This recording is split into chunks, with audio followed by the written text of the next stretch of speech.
Hey, Dad Gamers, welcome to the Dad Gamers Podcast. I'm your host, Bob Rayhart. That's Flank on Xbox Live, Flankke. You can follow me there. Let's jump right in and get started. Last week, we were talking with my brother Adam, and he recently, over the past week, has discovered the Nintendo Switch. I know, he seems to be a little bit behind the times on that, but he has, and he is now obsessed with the Nintendo Switch. He's got Animal Crossing, he picked up Mario Kart, he picked up Zelda, and now he is all over, I can't even get a hold of him right now. He is just playing his Switch religiously, which is great. I'm glad there's another gamer. But let's talk about the Switch for just a minute. So there was something I found when explaining the Switch to my brother, that there was a new thing coming out. This was released like 2 days ago, that the Switch has an intruder app alert, or an intruder alert app, excuse me. Well, it sounds like, you can lock your Switch and put an alarm on it or anything like that. This is not the case. So way back when Nintendo had the Labo kits, the cardboard, that when you could build these cardboard type kits that you could put the controller into, and this will allow you to create different things with the Nintendo Switch. But what we I don't think anyone was really paying attention, was the fact that one of the controllers, or if not, I think both of them, but at least I know for one of them for sure, has an infrared built into it, like an infrared camera that could detect the presence of light that was invisible to the human eye. So if you look on the bottom of the red right controller, I believe it is, you'll see actually a little black window. And inside of there is the infrared camera. So this allows essentially the controller to work like the old school remote controls. With that being said, there is a developer out there called Sabek, that has come out with an app that for $10 will turn your Switch into a motion detection spy alarm system. Now, don't get too excited. The expectation for this app is not clearly what you want it to be. So how it works basically is you detach the right Joy-Con, you place it on a flat surface, and you point it towards the area that you want to protect. Now what happens is the Joy-Con then puts out a beam of light across the room, and when that beam of light is broken, the Joy-Con then sends the information to the Switch. So, with that being said, a couple of things. Number one, you have to have the Switch on, which in most cases is not going to, it's going to kind of be a giveaway that there's something. If the Switch is on, and it's going to have the controller lit up, etc., etc. The other downside is for someone to break that invisible beam, not only will those sound an alarm, and that's all fine and everything, but the range of it is only 39 inches. So it's technically just shy of, 4 feet? So you would literally only be able to put it probably across the doorway, and that's it. So it's not, when I say, it shoots a beam across the room, that's kind of, it's a very small room if it's only 39 inches. But this is something new that I didn't know Nintendo had built into their remote controls. And so it's cool that Nintendo always is innovative, and that Nintendo always has been a step above or a step ahead when it comes to their hardware technology. I think there's a lot of things that we don't know that the Switch may be able to do that hasn't been released yet. Keep in mind, way back when the Wii U originally first came out, the Amiibo situation, the whole Amiibo thing, nobody knew that the Wii U could even do. So when Amiibos released, the fact you could put the character on the Wii U pad and it would implement into the game was amazing. Keep in mind it was also a spin-off of, let's be honest, it was a spin-off of Skylanders and Lego Dimensions and these other games that had already been doing it. Skylanders was the first to have the touch data transfer technology. And I've always found that Nintendo, or video games in general, seem to lead the way when it comes to technology. If you start looking back on dates as far as like cell phones. Let's go back. Let's take a look at cell phones, for instance.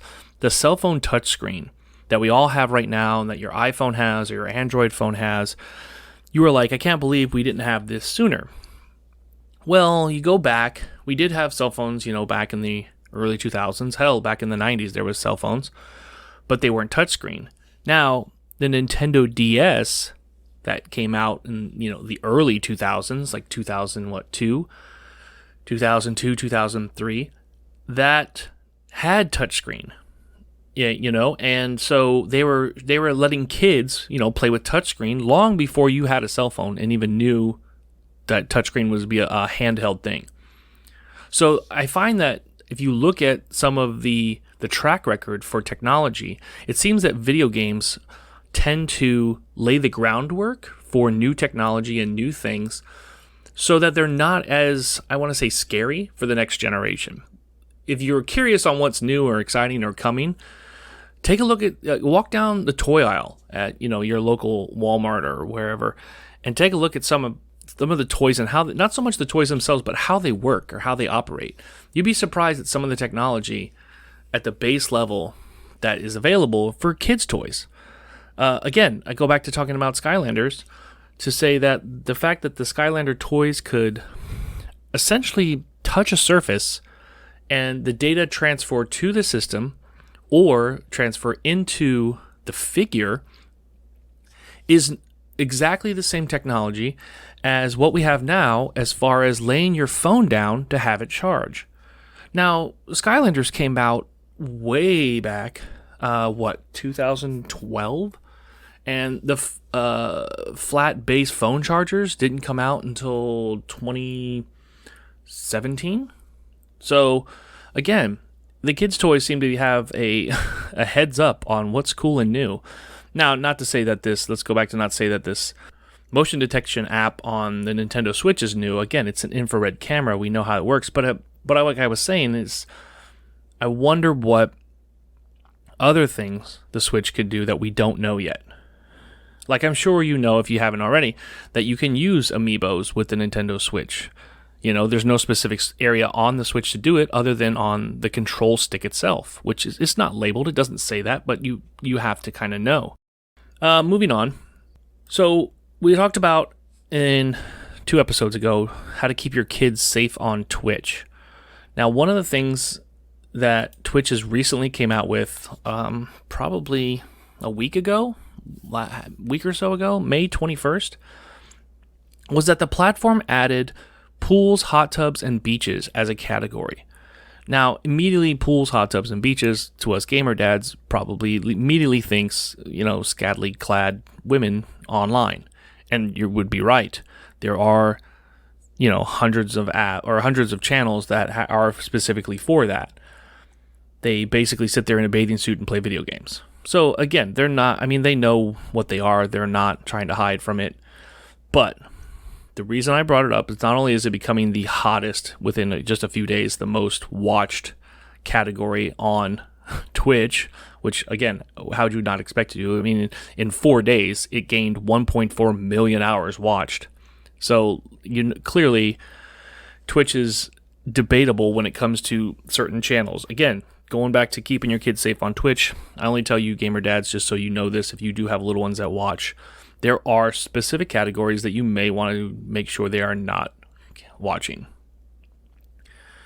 And I said all this to say that Twitch, because they put these channels out and because they have this pools, hot tubs, and beaches channel, the funny thing is that is that while all of these gamers are sitting in their bathing suits and playing online to get views, one thing was one channel specifically got views without having to do any of that.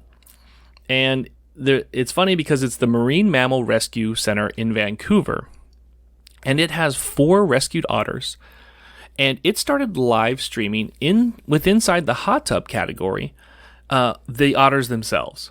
And before you know it, at the time of it came out that this was happening, there was already like 1,700 viewers on the channel. It was like the 3rd most watched underneath that category. So With that being said, it's funny that, Twitch comes out with these 3 categories, and we all kind of know what they're kind of leaning towards, because this is stuff that was already on Twitch. And then these 4 little otters come out of nowhere from Vancouver and just start, getting the watches, getting the views and everything. It's funny, and they're adorable. Again, animals on Twitch, though, are nothing new. There's also a game reserve in South Africa that hosts a live stream that features wild animals like baby warthogs, and I think there's the aquarium in Chicago shared videos of its penguins walking around. So again, animals on Twitch are nothing new, but the fact that these 4 little otter guys are starting to capitalize on the hot tub channel, the newest hot tub channel for Twitch, I thought was adorable. So if you want to check it out, again, go into the hot tub category. It is the Marine Mammal Rescue Center in Vancouver. You can watch these 4 little otter guys. It's kind of cool. And if you have little younger kids, they're dead gamers, then this might be also something where you could show them where, hey, not everything on Twitch has to be about video games. So, moving on. One thing I was watching because of the pandemic, keeping everybody at home, was Netflix. Now, everybody was wrapped up in Netflix for the past year, for 2020. But there's been evidence recently, as of like a day ago or so, that Netflix wants to do games. So Netflix dipped its toe in gaming with like a choose-your-own-adventure style Black Mirror Bandersnatch, I think, was the best example. But it comes a time where it comes out that the streaming giant may be expanding even further into gaming. They have recently, and this was, again, the first report of it was last Friday, so maybe not even a week ago, they are hiring an executive to oversee new gaming efforts, and the company is considering like a bundle of games similar to Apple Arcade. Now, they're also chosen not to include ads in the games, but they're still fluctuating with it. So it's not out yet. The whole Netflix gaming thing is not official. I'm not announcing it for anybody, but let's keep an eye on it, Dad Gamers. I mean, that might be something very simple that you could flip on and do, since if the little one's hogging up the console, or if the PC is, down or updating or anything like that, and you want to still game, with Netflix doing this may be another category, another venue that we could play games on. Again, this service is not anywhere near to release. There's a possibility that with the licenses that Netflix needs for their IPs and the gaming commissions from, indie studios, et cetera, that this is a possibility to launch in 2022.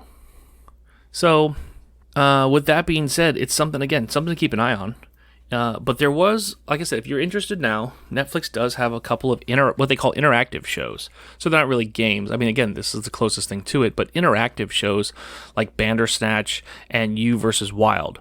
There are games based on Stranger Things and To All the Boys, and so other things like that for interactive entertainment, but we'll see what Netflix does with it. A lot of the titles that are in the works for Netflix right now as like a choose your own adventure are actually based on real games.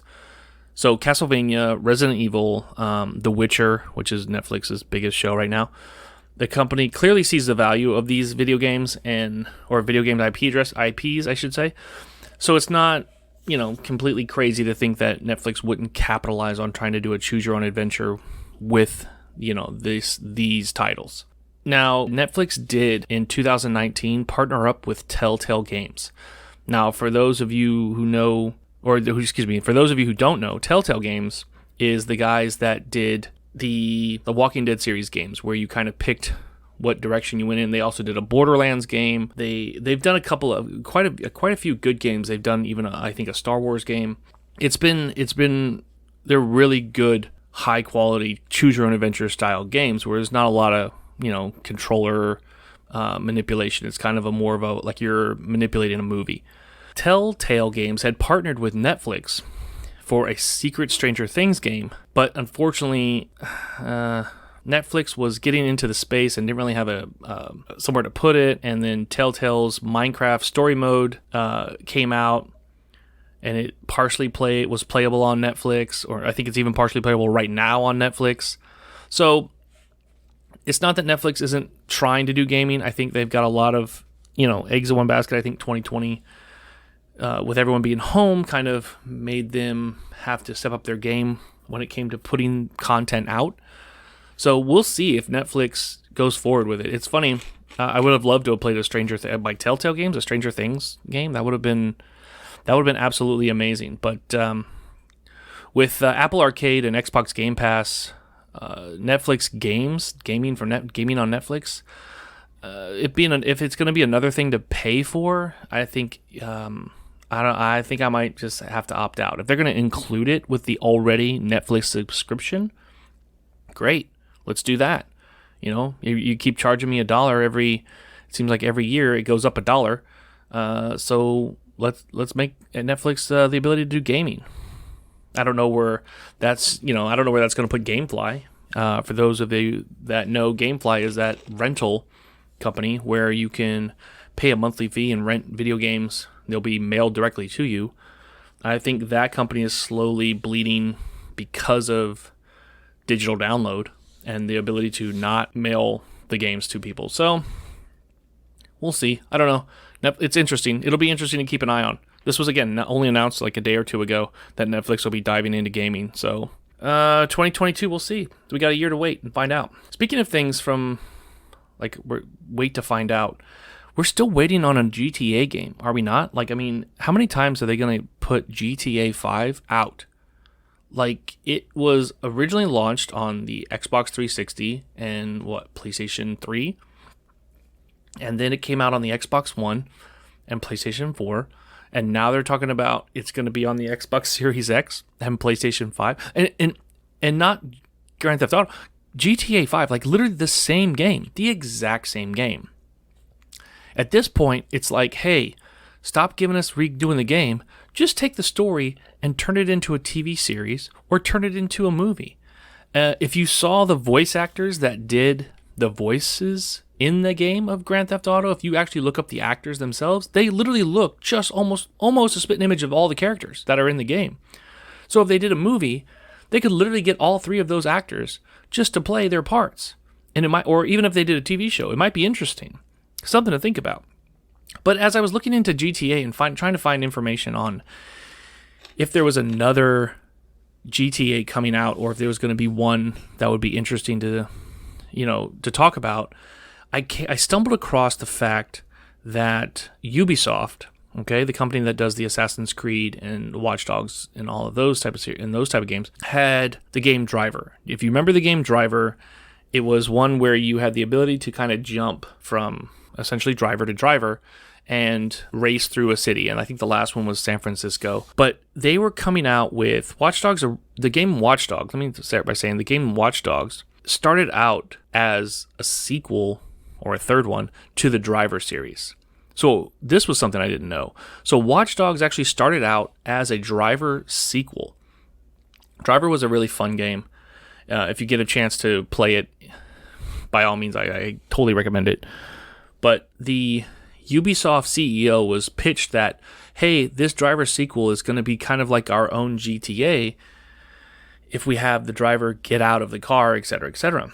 They were kind of like, oh, well, let's try it. We'll give it a chance. And it was going to be done developed by Reflections, which would go on to become Driver San Francisco. And then they took the idea of developing the character out, and they're doing their own quote-unquote GTA type game, and they gave it to Ubisoft Montreal, who had done the Assassin's Creed games. And they took it, and it became Watch Dogs. So if you look at the two games actually side by side now, that the driving mechanics and the streets and things like that, they actually are identical. In a lot of the play and a lot of the mechanics of how the physics of the game, how it works. But yeah, the original creator of Driver wasn't even involved with the story setting, though he did say that he played early builds of the game and gave feedback. So again, Driver San Francisco, I totally recommend playing it. It was not the originally planned sequel. Turns out, sounds like Watch Dogs was what came out because of it. Interesting stuff. I was like, oh, wow, amazing. If you haven't played Watch Dogs is a great little game. It starts off, the first one's in Chicago, second one is in San Francisco, which is oddly just like the Driver game. And, of course, the third one is overseas in London, which was amazing just as well. All right. Okay, so one more thing I have to talk about.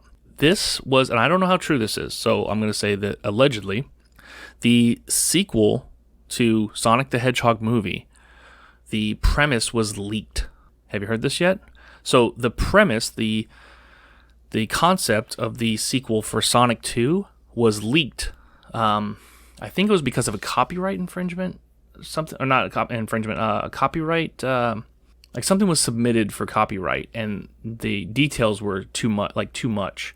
I think either the script was submitted for copyright or whatever, but if you don't want a spoiler alert, I'm going to pre-warn you now. I'm about to say what the leak was. So, again, this is allegedly. This is not necessarily 100% true, but allegedly, the storyline for Sonic 2, okay? You've been warned. So, either you can stop the podcast now, or just not listen or turn it down or whatever. But allegedly, the Sonic 2 main theme is going to be where Dr. Robotnik, which we all know is played by Jim Carrey and will be played by Jim Carrey again, comes back to Earth and he brings Knuckles with him. So he brings Knuckles, so then they are there to try to get the rings to take over the world, and Sonic has to team up with, which we know already, Tails, in order to stop him. So we knew that Tails was going to be in it because if you watched past the credits of the original Sonic movie, you saw Tails show up. But what we didn't know was that Knuckles is planned to be in it as well. So we'll see. That was the only tidbit of information I had on it. I cannot confirm or deny that it to be true. It just came across my desk randomly in that case. So also, if because of all of the opening up of the stores with GameStop's opening up across the U.S. and across the world for what stores they have left open, they are getting PS5s and they are getting Xbox Series X's. The restocks are happening. So get out there if you haven't got your new console yet and you're looking for it. GameStop seems to be the place right now because they have been still ordering since the pandemic, that while they were all shut down, they were still getting, their shipments set up and lined up. So with that being said, they should be fully stocked with all the gaming systems. One more thing, let's see. Yes, Dad Gamers, we did select someone for the $25 gift card for Xbox Live, but again, upon their request, they asked to not be announced. Now, again, I'm not going to be one that forces the hand here. If you Dad Gamers out there don't want your gamer tag or the announcement that you won, that's fine. We're totally fine with that. The contest still continues. So once a month, we draw an email address from dadgamerspodcast.com and randomly, email them a code to Xbox Live. We do have the Dad Gamers group on Xbox Live as well as on Facebook. You can join us there. I've been your host, Flank, Flankke. You can actually find me on PlayStation and Xbox now. You can follow me there. Dad Gamers, this has been fun. Like always, I like to give you guys information on your way to work, so now you know a little bit, and I'll have more next week. So thanks for listening.